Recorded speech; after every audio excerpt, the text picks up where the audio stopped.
pas quelque part d'autre. Ah bon? Son ami était venu dire au revoir. Oh, c'était le prétexte. Donc c'est lui qui a orchestré l'atmosphère pour ne pas qu'il entende le portable. Il ne partait pas quelque part. Ah bon? Oui, il venait simplement lui dire au revoir. C'était une salutation. Parce qu'ils avaient un projet ensemble. Et généralement, quand c'est comme ça, lui, il doit tout faire pour mettre ce projet en application à la mémoire et à l'honneur de son ami. Waouh. Waouh. Donc pour toi, c'est réel? Il y a trop d'exemples à ce niveau. J'en vous donnerai plusieurs. D'accord. OK. Imam. Oui. Ah. Oh, c'est ça qu'elle est là, oh. Bon, là, je ne sais pas pourquoi vous avez peur.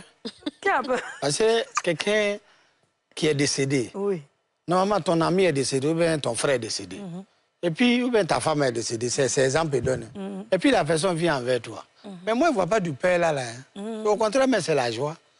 En réalité, si c'est vraiment réel là, c'est la joie. Mais comme mon frère est en train de dire, vous savez, moi, j'ai vécu les deux côtés. Oui. J'ai vécu côté enfant spirituellement africain.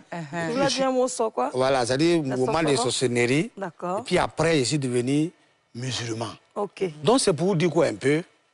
Avant, on nous explique, et moi j'ai assez vu ça aussi, mais tout ça là, ça s'est fait avec les génies.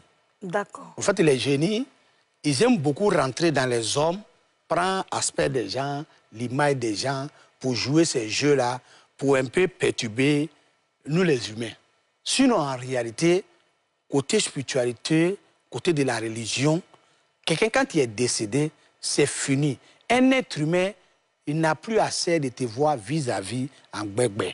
C'est toi qui dois le voir. Mais lui, il ne peut plus, moi, je ne peux plus voir la personne. Ça n'existe pas côté spiritualité. D'accord. Alors, je vais raconter aussi quelque chose qui s'est passé quand j'étais en 5e.